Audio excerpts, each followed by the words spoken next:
Assalamualaikum warahmatullahi wabarakatuh. Saya Nurainul Hasanah, mahasiswi Institut Agama Islam Negeri Palangkaraya, program studi Ekonomi Syariah semester 4. Di sini saya akan membahas mengenai kebijakan pemerintah dan pertumbuhan perekonomian di Indonesia pada masa pandemi COVID-19. Berikut videonya. Sebelum adanya pandemi COVID-19, pemerintah sudah menyiapkan rencana perbaikan ekonomi Indonesia pada tahun 2020. Hal ini dilakukan agar target pertumbuhan ekonomi menjadi 5,3% dalam APBN 2020 bisa tercapai. Namun karena perbaikan perekonomi berubah haluan setelah adanya pandemi virus corona atau COVID-19. COVID-19 adalah penyakit menular yang disebabkan oleh jenis coronavirus yang baru ditemukan.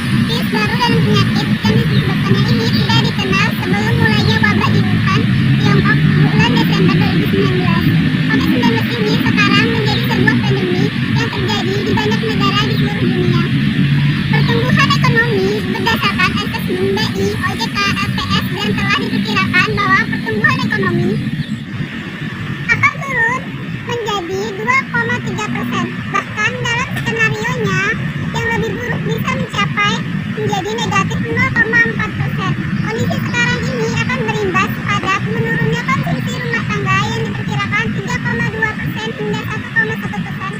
Lebih dari itu, investasi pun akan merosot tajam. Sebelumnya pemerintah cukup optimis bahwa investasi akan tumbuh menjadi 6%. Namun dengan adanya COVID-19, investasi akan merosot ke level 1% atau terburuk bisa mencapai minus 4%.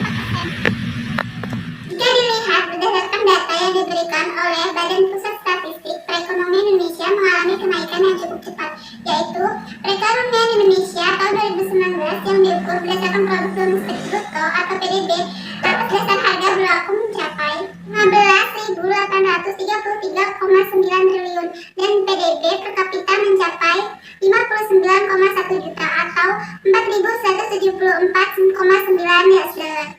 Ekonomi Indonesia tahun 2019 tumbuh 5,02%, lebih rendah dibanding pencapaian tahun 2018 sebesar 5,17%. Dari sisi produksi, pertumbuhan tertinggi dicapai lapangan usaha jasa lainnya sebesar 10,55%. Dari sisi pengeluaran, pertumbuhan tertinggi dicapai oleh komponen pengeluaran konsumsi lembaga non-profit yang melayani rumah tangga sebesar 10,62%. Triwulan 4 2019 dibandingkan triwulan 4 2018 tumbuh 4,97%. Dari sisi produksi, pertumbuhan didorong oleh semua lapangan usaha. Yang pertumbuhan tertinggi dicapai lapangan usaha jasa lainnya sebesar 10,78%. Dari sisi pertumbuhan, pengeluaran tertinggi dicapai oleh komponen pengeluaran konsumsi rumah tangga sebesar 4,97%. Ekonomi Indonesia triwulan 4 2019 dibanding triwulan 3 2019 mengalami kontraksi sebesar 1,74%. Dari sisi produksi, hal ini disebabkan oleh efek musiman pada lapangan usaha pertanian, kehutanan dan perikanan yang mengalami penurunan 20,52%.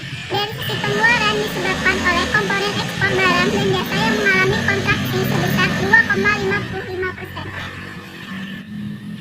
Struktur ekonomi Indonesia secara spesifik tahun 2019 didominasi oleh kelompok provinsi di Pulau Jawa dan Pulau Sumatera. Pulau Jawa memberikan kontribusi terbesar terhadap produk domestik bruto, yakni sebesar 59,00%, diikuti oleh Pulau Sumatera sebesar 21,32% dan Pulau Kalimantan sebesar 8,05%. Badan Pusat Statistik atau BPS merilis angka pertumbuhan ekonomi di Indonesia. Jika dilihat dari tahun ke tahun di periode yang sama, pertumbuhan ekonomi di Indonesia triwulan 1 2020 terhadap triwulan 1 2019 tumbuh sebesar 2,97%. Hal ini tidak lepas dari dampak negatif COVID-19 yang menyebabkan banyak pembatasan di pergerakan orang dan pergerakan barang sehingga menghambat produksi dan distribusi dunia usaha. Sedangkan jika dilihat per kuartal, pertumbuhan ekonomi Indonesia pada triwulan 1 2020 terhadap triwulan sebelumnya mengalami kontraksi sebesar 2,41%. Dari sisi produksi penurunan disebabkan oleh kontraksi yang terjadi pada beberapa lapangan usaha. Dari sisi pengeluaran, penurunan disebabkan oleh kontraksi pada seluruh komponen pengeluaran. Untuk perekonomian Indonesia, atas dasar harga telur pada triwulan 1 2020 mencapai 3.922,6 triliun, sedangkan atas dasar harga konstan 2010 mencapai 2.703,1 triliun. Virus corona yang menyebabkan COVID-19 mewabah di Indonesia. Kondisi ini berdampak pada pertumbuhan ekonomi. Tak sedikit pihak yang ragu pertumbuhan ekonomi Indonesia bisa mencapai target 5% jika wabah COVID-19 tidak kunjung mereda. Angka itu berasal dari stimulus ekonomi tahap 1 sebesar 10,3 triliun. Kemudian stimulus kedua yaitu 22,9 triliun. Pelebaran anggaran sebesar 0,8% dari yang sebelumnya di APBN 2020. Pasca pandemi COVID-19, pemerintah Indonesia telah merumuskan rencana kerja pemerintah atau RKP di tahun 2021, di mana dalam RKP ini akan diarahkan untuk pemulihan sosial ekonomi guna mengejar target rencana pembangunan jangka menengah nasional atau RPJMN untuk periode 2020 sampai 2024. Menteri Perencanaan Pembangunan Nasional Soeharto Monoarfa mengatakan tema sebesar RKP 2021 yakni mempercepat pemulihan ekonomi dan reformasi sosial. Adapun fokus pemerintah diarahkan kepada pemulihan industri, ketersediaan atau stok pasokan, distribusi, dan stabilitas harga. Dari sisi ketersediaan, pemerintah rutin melakukan rapat beberapa kali dalam seminggu untuk memantau stok kebutuhan masyarakat. Kemudian untuk menjaga pasokan, pemerintah melakukan koordinasi usaha sehingga pasokan bisa terus dijaga. Terkait penjagaan pangan pada aspek distribusi, pemerintah juga berkoordinasi dengan pemerintah daerah serta asosiasi usaha. Sedangkan untuk penjagaan dari segi stabilitas harga, pemerintah melakukan beberapa kebijakan cepat. Jika dihitung, dana yang sudah dialokasikan pemerintah sampai dengan stimulus kedua, tanggal 13 Maret yang lalu, pemerintah sudah mengalokasikan dana kira-kira sebesar 158,2 triliun. Untuk pengusaha bisa mendapatkan kredit khusus dari pembiayaan yang diperoleh pemerintah melalui recovery bond harus menunggu di beberapa persyaratan khusus. Pertama, pengusaha yang bersangkutan tidak boleh melakukan PHK.